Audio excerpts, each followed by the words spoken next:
इस वक्त हमारे साथ खास मेहमान मौजूद हैं। हमारे साथ हैं बीजेपी के सांसद डॉक्टर मनोज रजौरिया। उनसे करेंगे हम बातचीत और जानेंगे कि बीजेपी की रणनीति क्या कारगर साबित होगी गहलोत से सत्ता छीनने में और राजस्थान का किला फतह करने के लिए।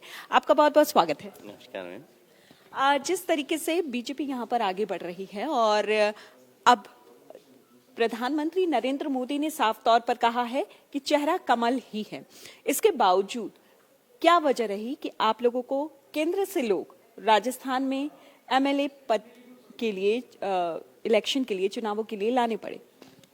देखिए मैडम, सबसे बड़ा चेहरा माननीय प्रधानमंत्री श्री नरेंद्र मोदी जी का है। आज देश की जनता के दिलों में अगर किसी का चेहरा है हमारे यशस्वी प्रधानमंत्री श्री नरेंद्र मोदी जी है। और जहां तक आप राजस्थान की राजनीति में दिल्ली के लोगों की, जो भी सांसद हैं वो कोई दिल्ली का नहीं है, सभी राजस्थान के हैं। दिल्ली में उनको जनता ने चुन के भेजा और पार्टी ने उनको दायित्व की जिम्मेदारी सौंपी है। और राजस्थान में जो भी केंद्रीय नेतृत्व को लगा कि जिस सांसद को दायित्व देना है कि एक छोटे से विधायक का चुनाव लड़ना हो या पार्टी का कोई काम करना हो, हमारी पार्टी एक कैडर बेस्ड पार्टी है, अनुशासित पार्टी है। हमारे किस भी कार्यकर्ता को चाहे किसी भी पद पे हो वो एक कार्यकर्ता होता है। और मुझे लगता है कि केंद्र ने, हमारे राष्ट्रीय नेतृत्व ने जो भी निर्णय लिया ये सकारात्मक निर्णय साबित होगा। हमारे सभी लोग वो अच्छी तरह भारी बहुमत से जीत के आएंगे। क्या इस बार उम्मीद करें, क्योंकि कुछ शायद अक्टूबर की बात है, राज्यवर्धन राठौर ने एक स्टेटमेंट दिया था कि प्रधानमंत्री नरेंद्र मोदी इस बार राजस्थान में नेतृत्व का चेहरा बदलना चाहते हैं, तो क्या माने किसी युवा के हाथ में कमान जाएगी? कुछ बदला हुआ चेहरा हमें यहाँ पर देखिए मैम, हमारा संसदीय जो बोर्ड होता है, हमारा पार्लियामेंट्री बोर्ड होता है, और हमारे प्रधानमंत्री जी, हमारे राष्ट्रीय अध्यक्ष जी, हमारे पार्लियामेंट बोर्ड ये तय करता है। और अभी मुझे लगता है कि हमारा पूरा राजस्थान का शीर्ष नेतृत्व प्रधानमंत्री जी के नेतृत्व में, हमारे राष्ट्रीय नेतृत्व में एकजुट होकर ये चुनाव लड़ रहा है। पहली हमारे सभी नेताओं की एक प्राथमिकता है कि राजस्थान का चुनाव भारतीय जनता पार्टी भारी बहुमत से जीते, और जीतने के बाद में जो भी प्रधानमंत्री जी और हमारी संसदीय दल की जो बैठक होगी, वह हमारे पार्लियामेंट्री बोर्ड जो तय करेगा, वो कोई भी चेहरा हो सकता है। युवाओं के लिए आप लोगों के पास क्या प्लानिंग है, क्योंकि बहुत बड़ी आबादी युवाओं की है? देखिए, ये निश्चित रूप से राजस्थान की गहलोत सरकार ने जिस तरीके से पिछले 5 सालों में युवाओं के साथ धोखाधड़ी की, अनेकों उनको झूठ बोला, कई बार उनके मेहनत के पैसे से उनसे फॉर्म भराए, उनसे एग्जाम कराए, और उस एग्जाम में जिस तरीके से यहाँ की कांग्रेस के नेताओं ने, यहाँ के प्रदेश अध्यक्ष जी का भी नाम आया कि पेपर लीक करवाए, और एक नहीं एक के बाद अनेकों पेपर लीक करवाए, और वो पेपर लीक की जाँच अभी भी बकाया है। और पेपर लीक की जांच के नाम पे अशोक गहलोत जी ने जिस तरीके से युवाओं के भविष्य के साथ में खिलवाड़ किया, ये ने युवाओं के दिल में कांटे की तरह चुभ रहा है। भारतीय जनता पार्टी ने आज जो घोषणा पत्र जारी किया है, और वो सच्चा घोषणा पत्र है, जो आपने सुना होगा कि मोदी की गारंटी। मोदी की गारंटी का मतलब है, देखिए मैडम ये बात, ये गहलोत जी के कहने से कुछ नहीं होता। ऐसे तो राहुल गांधी जी इनके नेता बोल के गए थे कि 10 दिन में हम किसानों का कर्जा माफ कर देंगे, 10 गिनती तक। आज किसानों से पूछिए, आज कितने 19,800 से ज्यादा किसानों की तो जमीनें नीलाम हो चुकी है। वो तो कह रहे थे कि हम कर्जा माफ कर देंगे। तो इनकी गारंटी, जब इनके राष्ट्रीय नेतृत्व, इनके राष्ट्रीय नेता राहुल गांधी का कोई वक्त नहीं है, कोई जुबान नहीं है, कोई उसके कमिटमेंट नहीं है, तो अशोक गहलोत की जुबान का तो कमिटमेंट राजस्थान की जनता जानती है कि अशोक गहलोत जी कितना झूठ बोलते हैं, लॉलीपॉप दे रहे हैं, जनता को भ्रमित कर रहे हैं। जनता एक बार विश्वास में आ सकती है। राजस्थान की जनता बहुत विश्वास करती है बहुत जल्दी, लेकिन अगर उनके साथ धोखा होगी तो धोखे का बदला लेना भी जानती है। और कांग्रेस की गहलोत सरकार ने राजस्थान की जनता के साथ, किसानों के साथ, युवाओं के साथ बहुत बड़ा धोखा किया है। और महिलाओं के साथ तो मुझे लगता है कि ये राजस्थान की गहलोत सरकार महिला विरोधी सरकार बनेगी। ऐसा लगता है कि उन्होंने महिलाओं को समाज का एक निचला तबका और दबाने और कुचलने का एक माध्यम बना दिया। सत्ता जो कि महिलाओं के सम्मान और रक्षा के लिए होनी चाहिए, वो सत्ता महिलाओं का अपमान करने के लिए और खुलेआम गुंडों के हवाले महिलाओं को करने का उन्होंने काम कर लिया। हमारी माताएं और बहनें वो भी बिल्कुल कमर कस के बैठी है कि वोट के माध्यम से इस गहलोत सरकार को कैसे भगाना है।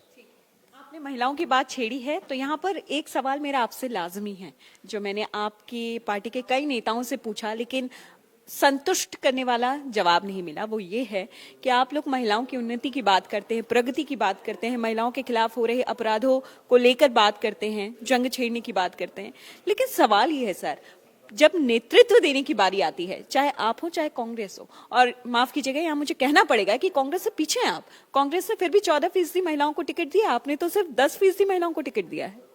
देखिए मैडम, राजनीति में जिस तरीके से अभी वर्तमान सर्वे हुए हैं, जो परिस्थिति है, जो कांग्रेस की गहलोत सरकार को भगाने के लिए जो भी उचित निर्णय लेने थे हमारी पार्टी ने लिए हैं। लेकिन दूसरी तरफ आप देखें कि संसद के अंदर नारी शक्ति वंदन अधिनियम जो लेके आए हैं, उस अधिनियम की माननीय प्रधानमंत्री जी की मंशा और संसद के दोनों सदनों से उसको पास करा के कानून बनाने का काम हमारे देश के प्रधानमंत्री के नेतृत्व में, श्री नरेंद्र मोदी जी के नेतृत्व में कानून बना है। और कानून की पालना सुनिश्चित रूप जो कि उसकी जो एसओपी का काम हो रहा है, किस तरीके से उसको लागू किया जाएगा, वो हो रहा है। हम 33% आरक्षण महिला को दे रहे हैं, तो और जो भी विधानसभाओं में दे रहे हैं, संसद में दे रहे हैं। रही बात इस चुनाव की, मैडम वक्त नहीं है मैम, 2-3 साल में जो भी एसओपी लागू हो जाएगी वो सारा होने वाला है। और महिलाओं को सम्मान जितना भारतीय जनता पार्टी ने दिया है, और महिलाओं का सम्मान मैं आपसे एक निवेदन और करना चाहूंगा। आप भी महिलाएं हैं, देश में करोड़ों महिलाएं हैं, आधी आबादी महिलाओं की होती, सभी महिलाएं विधायक और सांसद जो बनने के लिए ही महिलाओं की सुरक्षा सुनिश्चित नहीं हो जाती। लेकिन प्रधानमंत्री जी ने फिर भी 33% आरक्षण किया, और हम सब ने तहे दिल से, आत्मा से, बड़ी खुशहाली से, मेरे संसदीय क्षेत्र से महिलाएं, मैं हजारों महिलाएं लेके गया था, वहां नाच गाने के साथ में आदिवासी महिलाएं नाच रही थी, उनको आरक्षण इतनी खुशी थी। लेकिन साथ में उस महिला का भी अधिकार है जो सड़क पे घूमने जाती है, तो उसकी माँ की चिंता होती है कि मेरी बेटी घर पे आएगी तो इज्जत से घर आ जाए, पिता को चिंता होती है कि मेरी बेटी आ जाएगी, किसी बहन की इज्जत लुट जाती है तो उसको चिंता होती है। वो भी एक आरक्षण है कि मेरी माताएं, बहनें, महिलाएं जब घर से निसंकोच होके घूम सकें, निसंकोच होकर सुरक्षित महसूस कर सकें, निसंकोच होकर शिक्षा के लिए जा सकें, निसंकोच होकर रोजगार के लिए जा सके, निसंकोच होकर अपने परिवार से दूर रह सके, निसंकोच होकर आधी रात को भी, जिस दिन माताएं बहनें आधी रात को भी घूमने फिरने बिना किसी डर के निकल जाएगी, तो मुझे लगता है इससे बड़ी कोई महिलाएं नहीं चाहती। बहुत सारी पॉलिटिकल बातें हो गई हमारी और आपकी, लेकिन अब थोड़ा सा नॉन पॉलिटिकल एक सवाल तो बनता है, क्योंकि आपके नाम के आगे लगा है डॉक्टर।